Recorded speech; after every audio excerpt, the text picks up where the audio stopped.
Today is going to be all about the global trade networks that have evolved and how they're going to continue to evolve through this time period. And then we'll talk more in detail about the Columbian Exchange. So first, we need, yes ma'am? Era 4, we're doing 414 and 415. So 414 is all about the global now circulation of goods, because before this period we never had a global trade network. All right? We had regional trade networks. We had regional trade networks that would connect to other regions so they could become trans-regional trade networks, but we never had a global trade network because we had half of the globe that was never connected to everybody else, right? So those traditional trade networks that we've long talked about, whether it be the Indian Ocean Trade Network or the traditional ones, the Silk Roads or the Trans-Saharan across the Saharan Desert, or the Mediterranean trade networks, Mediterranean sea routes. Those will obviously continue to be important trade networks for regional entities. But this time period will change how those operate, and we're also going to add in a new hemisphere and a new trade network. So when we're talking about continuities and changes over time, the continuity is that the goods and the trade networks that have long existed and long been traded are still going to continue. But we're going to have some changes to those traditional networks, and we're going to have a whole new route that enters the scene. So first of all, let's focus on the Indian Ocean Trade Network, because that's the one that got big in the previous period, 650 to 1450, right? And that got big primarily because we've got the birth of a new civilization in the Islamic caliphates, right? And those Muslim merchants on the Indian Ocean started to connect the Middle East and East Africa in greater frequency to the rest of Asia, certainly India. The Indian Ocean Trade Network had never before 1450 been dominated by a single power. All right? So there were Hindu merchants, and there were East African merchants, there were Muslim merchants, there were, in times, Chinese merchants, but no one power ever controlled that Indian Ocean trade network. And then the Portuguese come along and they bring a change to that. They bring military power to the Indian Ocean trade network. And they attempt to dominate that trade network through the use of their heavy ships with their cannon. And their hope is to divert all of the trade that's already happening in the Indian Ocean network to a series of Portuguese-controlled ports. For example, they will take over some cities on the Swahili coast. They will take over Malacca, the Straits of Malacca. They will take over a city. They obviously control Goa in India. They'll also attempt to control trade in a city to the south of that called Calicut. But their manpower and their fleet are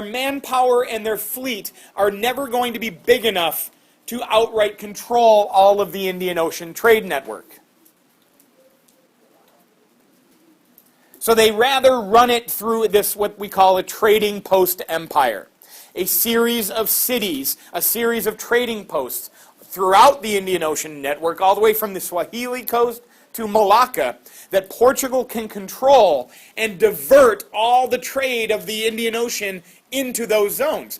Because if you're forcing merchant ships, if you're forcing trade ships into your trading ports, what can you then do to them? You can tax them. The Portuguese would also require merchant vessels to carry Portuguese passports.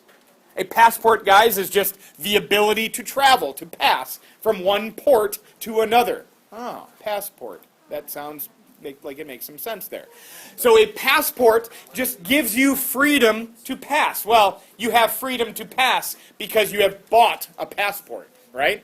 And the Portuguese would try to monopolize this trade through the control of these passports. And if your ship was stopped, if your merchant ship was stopped by a Portuguese, essentially, warship, and you couldn't produce the passports required, you were in trouble. Your goods could be confiscated. At times, your sailors could be massacred. This would happen. maybe leaving a couple alive so they can tell the tale. So future traders would make sure they did what? Got the passport.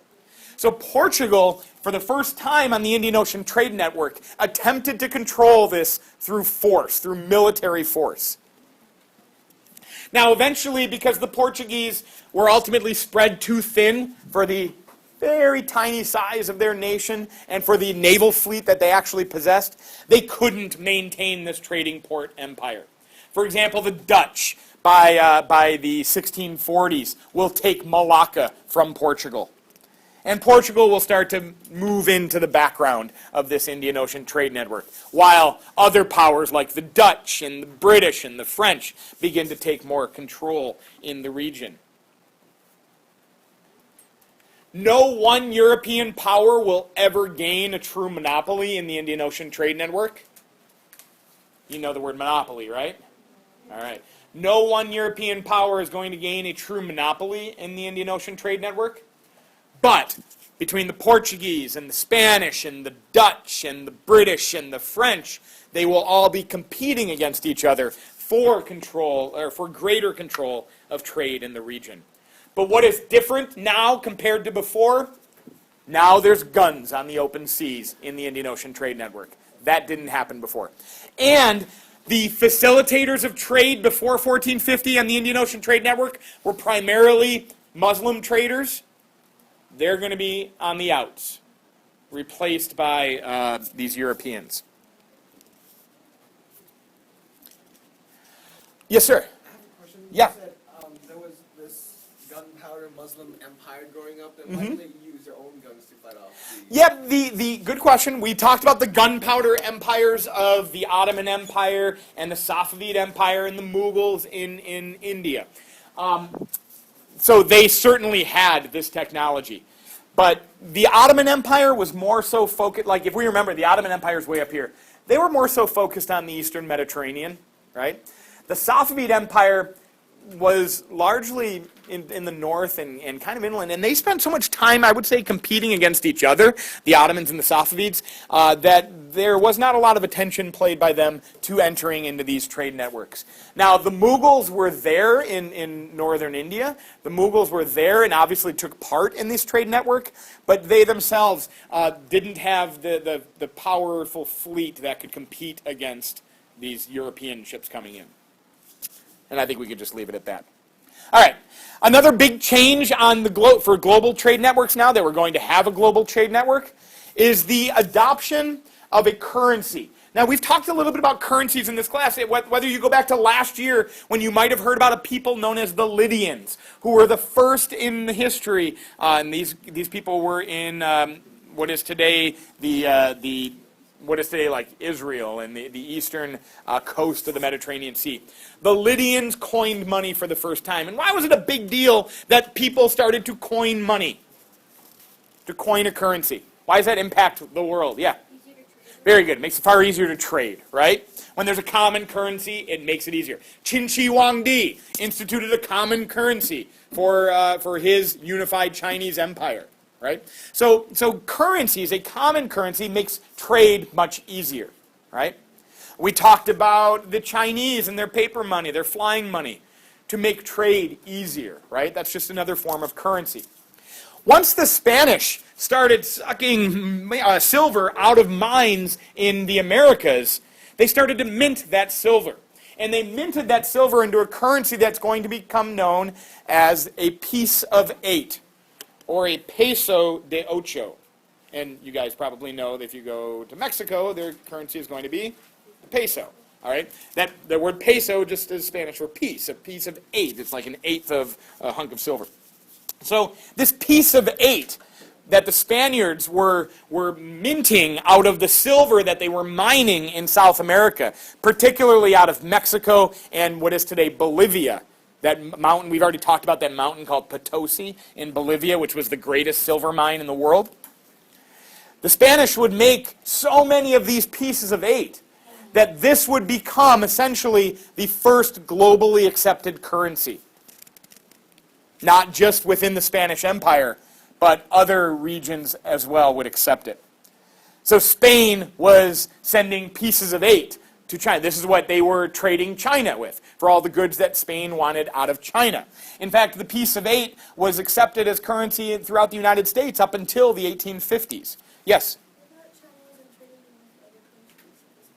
No. China is very big on trading with other countries. China doesn't, China brings in the silver. Remember the DBQ you looked at? China is bringing in massive amounts of New World silver from the Spanish and much from the Japanese as well. They were absolutely still taking part in trade. What China did is they said, we're not exploring anymore. We're not sending Zheng He-like expeditions around the world anymore to see what he can find. Because what are we finding when we go out? Nothing that's cool except for giraffes and zebras. Nothing that we don't already have because we're China and we're better than everybody else. So we have nothing to gain from them except for their silver. China wanted their silver. So China is trading their finished silks for silver. All right. So this Peace of Eight becomes the first globally accepted currency. And then when you have a globally accepted currency, it makes trade easier. It makes trade more efficient. All right? And so we're going to see a dramatic boost in trading during this time period, in part because of this new globally accepted currency, the Peace of Eight, or Peso de Ocho. Yes? Oh, okay, cool question. When you said that it's like a globally accepted currency and that they were trading with China, so was China already had currency? Yeah, sure.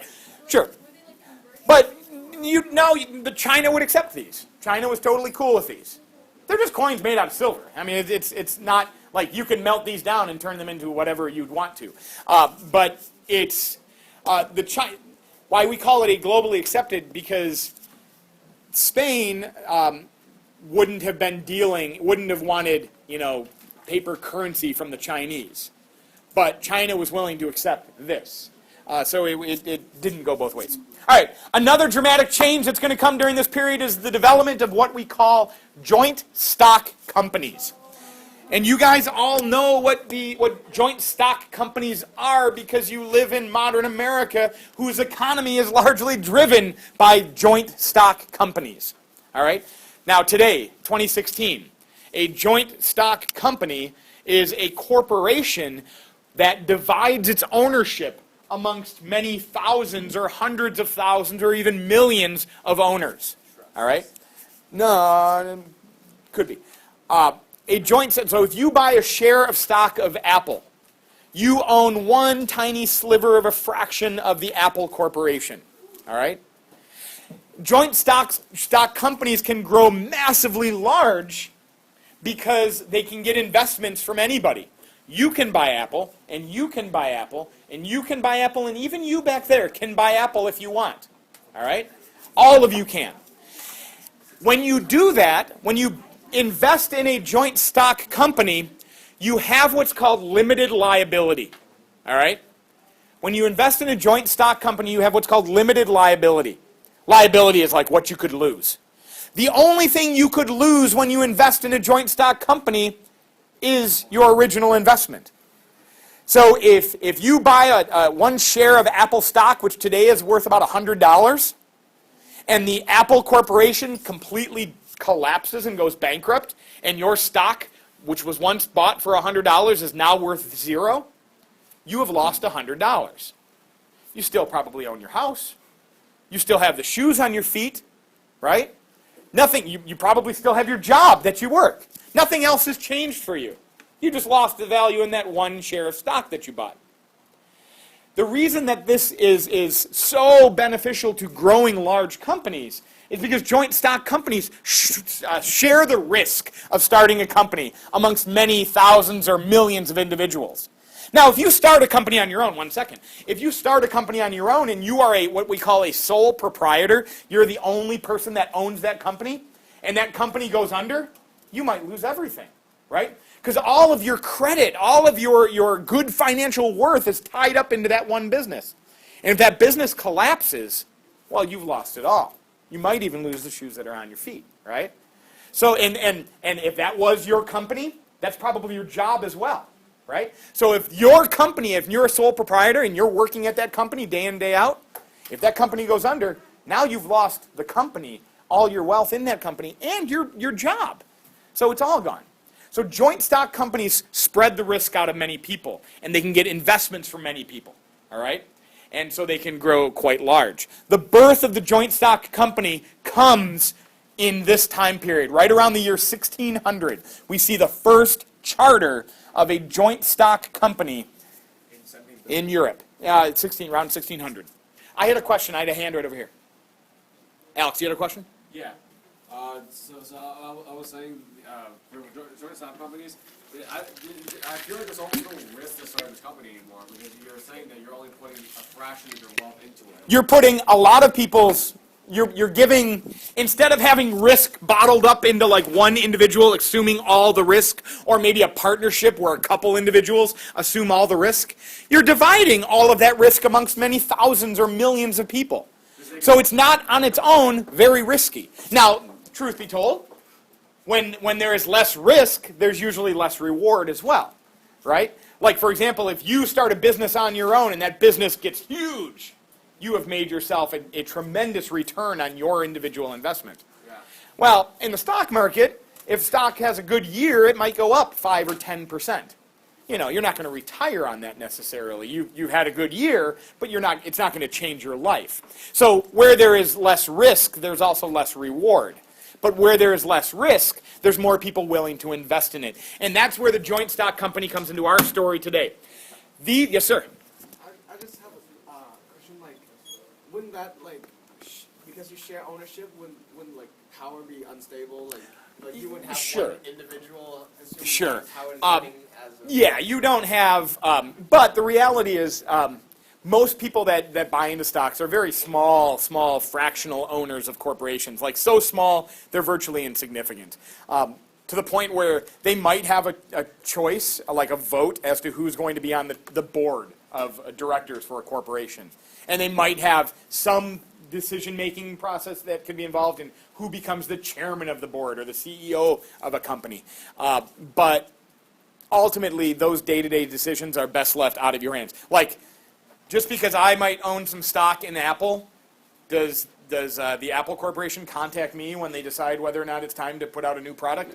No, that's far beyond me. I leave that decision to someone else. Now, I can feel, if I didn't feel comfortable doing that, guess what I would do? If I didn't feel comfortable that the people running the company were not sound people or were not good business people, what could I do?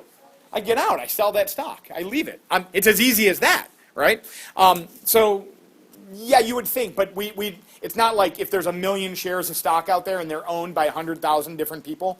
We don't let all, okay, we got to have a big meeting. Let's fill up the Michigan Stadium with 100,000 shareholders and let's have them all decide. It doesn't really work like that. Okay, so these trading ventures are hugely expensive, all right? You've got to build the ships, and you've got to finance the ships, and you've got to insure the ships, and it's going to take a long time to get from point A to point B, and your return on your investment can only really come when the ship has made it across a dangerous voyage across an ocean. So due to these high costs, it was hard for individuals to fund their own expeditions. We remember Christopher Columbus had a great idea to go west to get to the east. But he didn't have the money to do it himself. Where did he get it from? Queen. The king and the queen. They hooked him up. Well, most people don't have access to the king and the queen, right? So, and most people don't have the wealth on their own to put all of their life's fortune onto a ship and to roll that dice that ship won't sink, or that pirates won't storm and take everything that they have, or that some other nation might see you encroaching on your trade zone, and might blow a hole in the side of your ship. That's a risky venture. So joint stock companies were developed. Here's a flag of the British East India Company. Joint stock companies were formed to spread the risk out amongst many individual investors. And because there was such little risk in your individual investment, it encouraged more people to get involved. And so these joint stock companies would grow in power and in stature. And let me just give you a couple of them. British East India Company, which the British government granted a charter to this company, allowing the British East India Company, essentially British monopoly, of trade in the East Indies, everything east of the Cape of Good Hope. So all of that trade in the Indian Ocean trade network happening from Britain was being controlled by the East India Company. The Dutch had their own, which would actually be much larger than the British East India Company, called the Dutch East India Company. And they would have a monopoly for the Dutch in East India, or in the East Indies. What's going on with India, man? What do you mean what's going on with India? There's a lot of riches in the Indies. So the Europeans collectively called that chunk of the world the Indies, all right? So don't just think about the Indian subcontinent. You're going to want to think about this whole entity, all of this. This is the Indies, guys. That's why when Columbus went west and he landed on some islands and he saw people and he saw that, hey, they're kind of browner than me, they must be Indians, because he thought they were over here, all right? So this is the East Indies. Now, that Indian name stuck, and now we call this the West Indies and the East Indies, even though the West Indies are like on the other side of the planet from where India really is. But that's just because Columbus didn't know where he was. Sad guy. Because when I think of India, I think of the subcontinent, so it didn't make sense to me. Yeah, so you got to make it bigger. Think of the Indian Ocean is a better way to think about it. British East India Company, Dutch East India Company, the Dutch West India Company will be formed to control trade in the Americas for the Netherlands. You guys remember maybe last year in AP US history talked about the Virginia Company. That was essentially given a monopoly on trade in the middle portion of North America. Now, one benefit, notice the two countries we talked about setting up these joint stock companies, the British and the Dutch. The Dutch are from what country? Netherlands. The British and the Dutch. Because these are not chartered by the king, because these expeditions are not exclusively financed by the king, there's no other incentive for the British East India Company or the Dutch East India Company or the Virginia Company. The only incentive that they have, the only thing they desire is what? A profit. Yeah, they want to make money. They want to make money so their investors make money. If their investors make money, they will invest more into the company. The company can build more ships with bigger guns, right? And if they make more money, then they can get more investment. And more investment means more ships with bigger guns. And then they can make more money and they can get more investment. That's what the joint stock companies are all about, making money. Kings, sometimes they have different motives. For example, if you're the king of Spain, or if you're the king of Portugal, who didn't charter these companies, if you're the king of Spain or you're the king of Portugal, in addition to making a lot of money, what else do you want to do? You might want land. Sure. And what have we talked about? What did Spain and Portugal care more about than any other entity entering into this global trade network? Yes? Spreading Catholicism. Remember, Spain and Portugal saw themselves on the front lines of Catholicism. The Spanish kingdom, right, freed the Iberian Peninsula from centuries of Muslim control. And so they felt a special part to play in the spreading of Catholicism. So then you had this other motive for Spanish exploration. Yeah, we're going to take time to trade, but we also want to send some ships with missionaries so they can bring people into the Christian faith or the Catholic faith. The British, the Dutch, they didn't care about that. They cared about making money, all right, through these companies. Question, yeah? Oh, sure, they're still Christian. They're still Christian, yeah, I mean, but their exclusive goal is not good. That's a good point. But they have nothing within their charter or their company's profile that says, we want to spread Christianity to people. No, they want to make money. Yeah. And so this is why the Spanish and the Portuguese in development? I think we can say that this is why the Spanish and the Portuguese didn't separate their trade into these joint stock companies, and it's why we can also say, as this time period is going to progress, by the time we get to 1750, who's going to be dominating global trade? The British, the Dutch, not the Spanish, not the Portuguese. The Spanish will hold on for longer than the Portuguese because they've got a mountain in South America made of silver. That's going to help them hang on for longer. The Portuguese ran out of manpower. The Portuguese just don't have enough. Okay, good. I want to remind you of a term that you guys should be familiar with from last year, but that's driving a lot of this philosophy of the Europeans. Thank you. Mercantilism. Yeah. He's very excited about that. It's a big boy word. It is a big word. Okay, excellent. Okay, mercantilism. Mercantilism. The mercantilist economic theory, which is really born and developed during this time period by Western European powers, says that a nation, a kingdom, must promote its own economy to strengthen itself against its rivals. So mercantilist policies would be those kinds of economic policies that a government would employ to strengthen itself at the expense of its neighbors. For example, a mother country, like let's say England, would be encouraged in a mercantilist worldview to establish colonies around the world. And England would do more of it than anybody else. England would establish colonies in Africa. England would eventually take over the Indian subcontinent. Obviously, England had colonies in North America. You wanted to acquire these colonies, because out of those colonies you would be able to extract natural resources, like lumber, like silver, like gold, maybe furs, and the foods that they can produce. And then your mother country would take those natural resources and produce things with them. Finished goods, manufactured goods, to then ship back to the colonies for sale. And in the end, the riches of your empire, the riches of your kingdom, would stay in your kingdom. Mercantilism requires what we call a positive balance of trade. You want to export to other nations more than you import from other nations, right?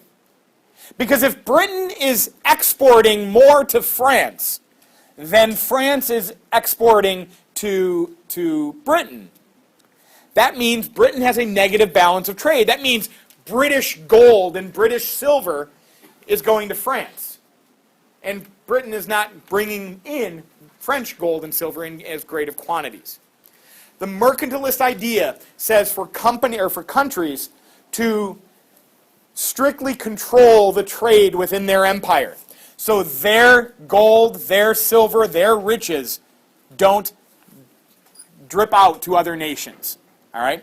Now, obviously, this is going to cause some problems because eventually colonies want to buy tea at cheaper prices than the British companies will sell it to them. And so then we start to throw it overboard. This will cause some issues. And this is not how we think today. Today, we have a capitalist free market worldview generally around the planet that says what? Who should you buy and trade with? Whomever you can.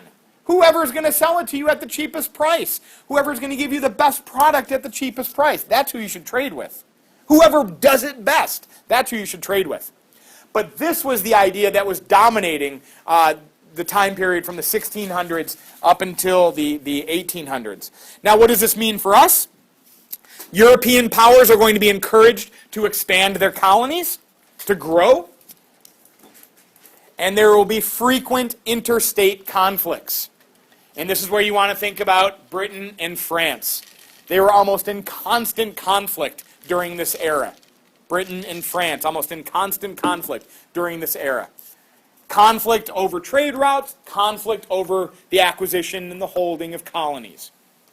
And please connect everything you learned in the beginning of the year, last year in AP US history, to today now. All right, this is where these two classes now overlap. Good? Good. One final note. We said in addition to the traditional trade routes, we are going to have a new trade route enter during this time period, and that is what is known as the Atlantic system. So now, Indian Ocean Trade Network, Trans-Saharan Trade Network, Mediterranean sea lanes, the Silk Roads, they're still all there. Now we're going to add what's called the Atlantic system into this now global trade network. We never had a global trade network before. Now we have a global trade network, the Atlantic system, connecting Europe and Africa to the Americas across the Atlantic Ocean. Yes? Was there anything happening in South America? Absolutely, yeah. Okay, this is This is a very American-centric map here. Yes.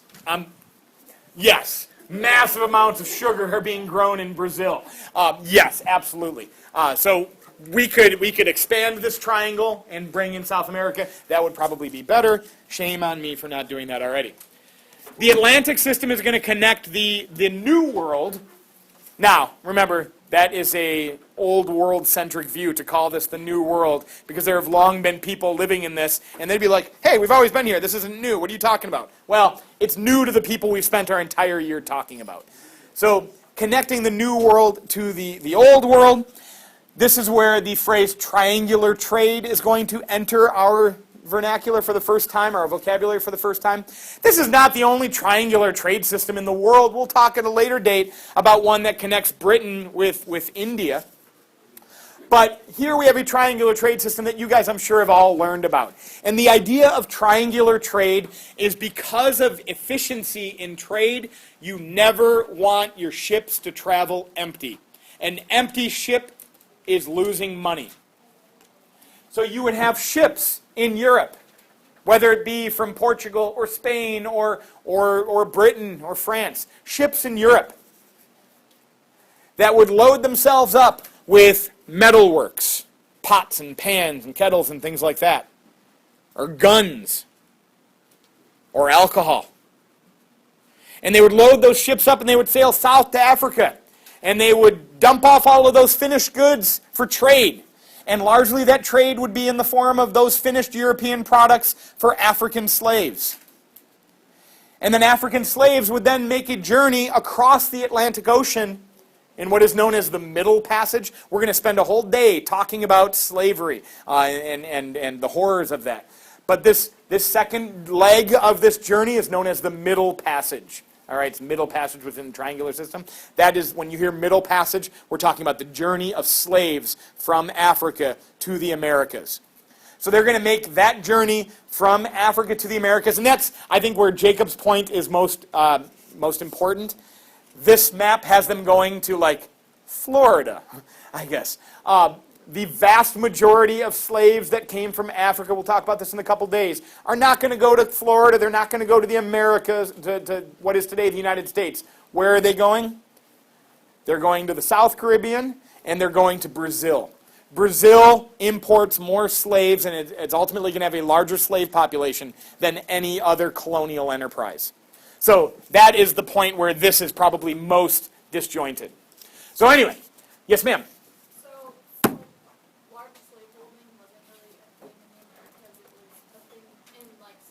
We're going to spend a whole day talking about this, but there were large slaveholders in North America, in the present-day United States, absolutely.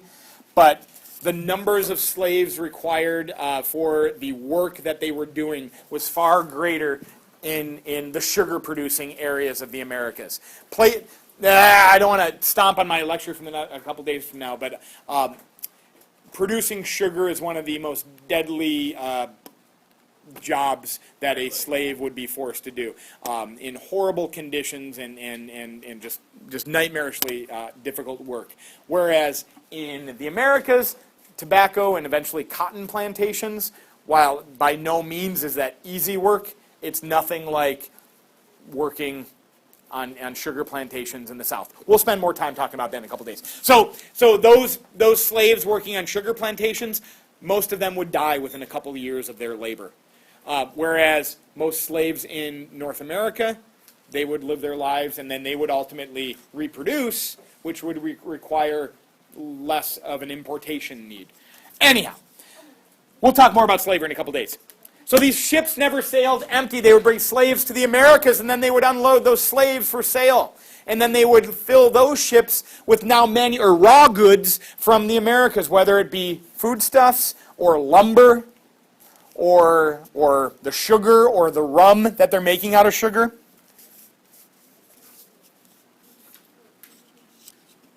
And then they would take the trip back across the Atlantic to factories in England or anywhere else in Europe, and then start the process again. Questions, comments? Yes?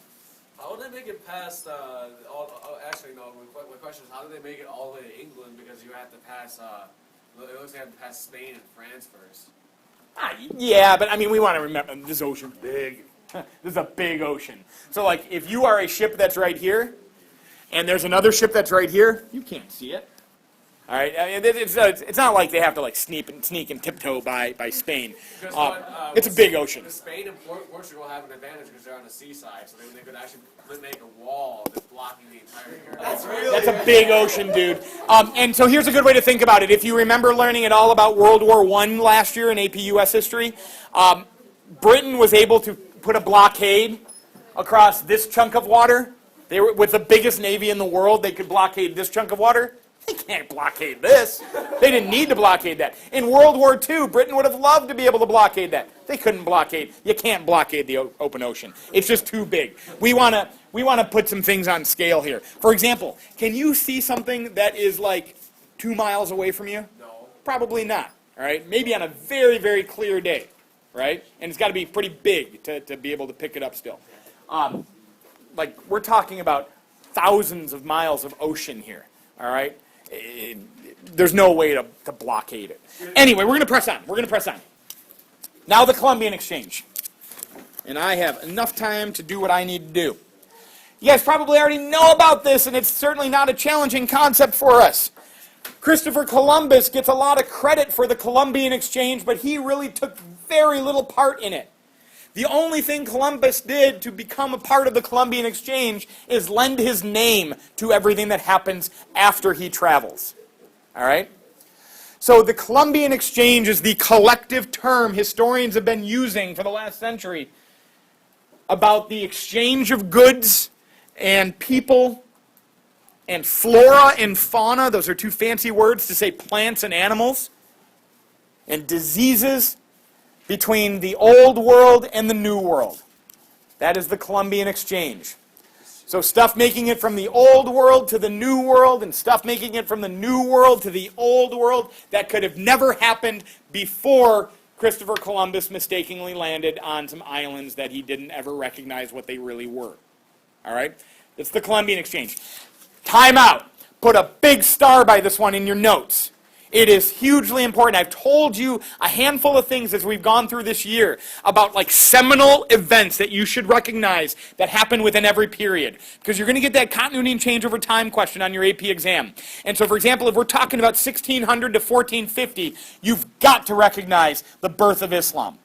If you're talking about 1600 to 1450, we've got to think in the 1300s about the growth of the Mongols, right?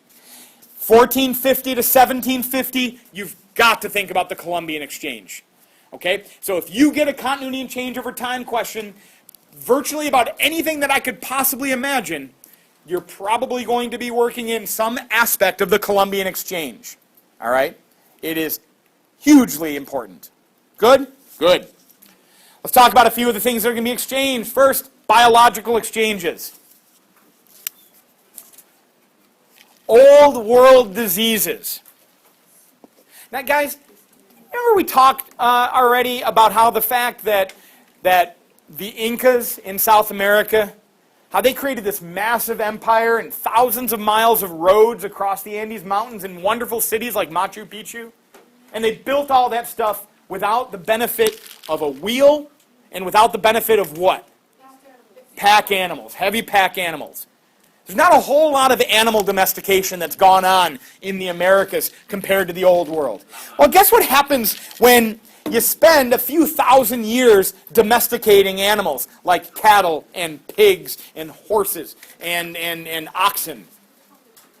You become dependent on them, that's certainly true. But a lot of funky things that the animals deal in, because the animals are pigs. God, pigs are filthy, right? A lot of funky things that the animals are dealing in might pass their way on to humans, all right?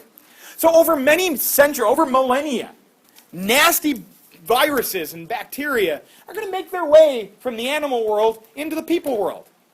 And over many centuries of dealing with this, humans in the old world, people in the old world, are going to start to develop some immunities against these diseases. Now, it's not perfect.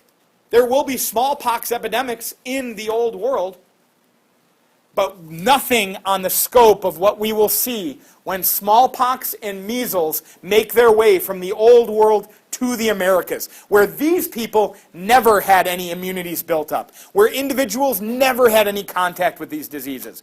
And this spread of diseases from the old world to the new world is going to become the greatest single catastrophe, demographic catastrophe of human history. By far bigger than the bubonic plague of the 1300s.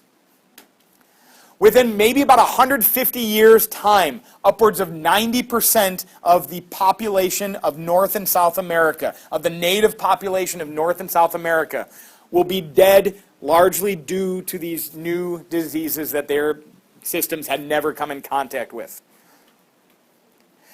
This massive death in the Americas will aid European colonialists to take over these areas. Why can the Spanish take over South America? Why can the British and the French eventually take over North America when they couldn't do the same to India as early, or they couldn't do the same in Africa?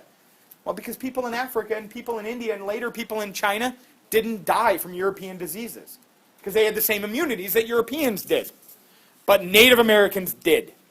And that's how the Americas get taken over, while the rest of the world, we have to wait on that a little bit. We have to wait till machine guns come around for that. It's not all bad news.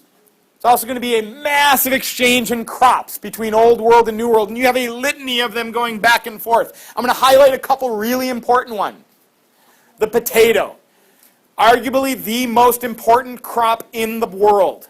The potato. No one plant has led to more population growth on the planet than the potato. I know what you want. You want me to talk about rice? Champo rice, actually. You want me to talk about rice? I'm talking about the potato, all right?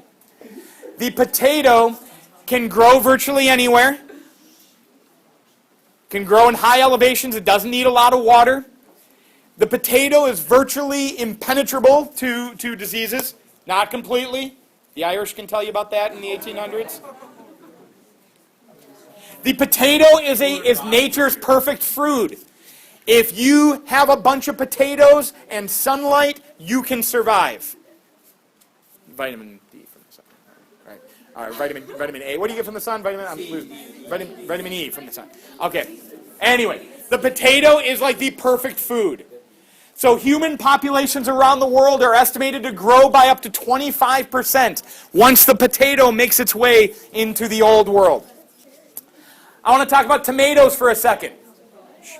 If you love your Italian food because of the red sauces in their pasta, that doesn't exist until the Columbian Exchange takes the tomato to Europe. Tobacco cultivated in the old world is going to be imported into the new, or cultivated in the new world, going to be imported into the old world. And it's going to become one of the most important cash crops in the Americas. Sugar.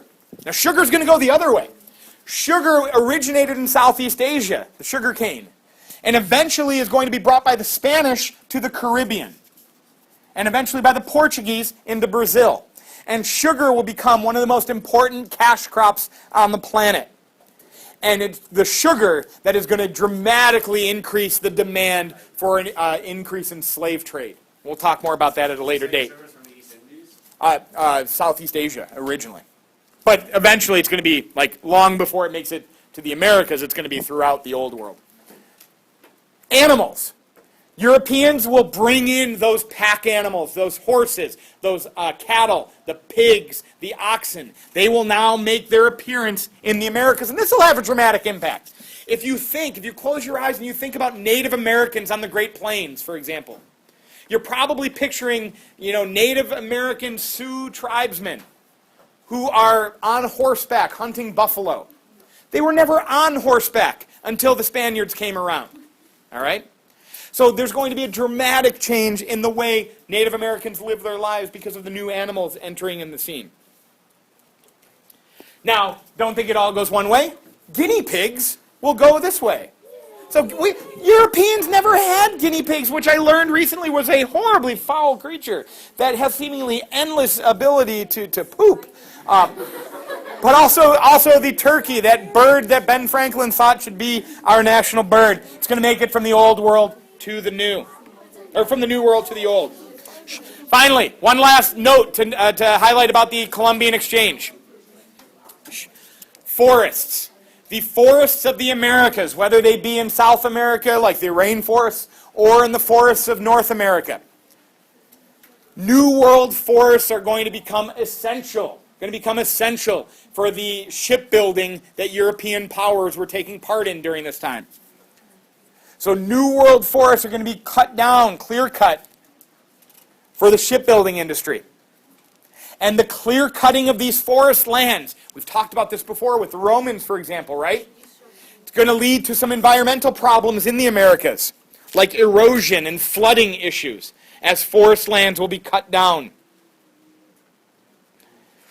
And also there's a lot of what today we consider very negative environmental aspects to the clearing of forests, like using slash and burn agriculture, like where you literally chop down and burn down a forest so you can convert it into plantation land. And this can be hugely detrimental for the environment. So these are all issues that are brought by the Columbian Exchange, whether it be the foods or the animals or the impact on the environment, or probably most devastatingly, the diseases. All aspects of the Columbian Exchange, and that needs a big star in your notes. Good? Good.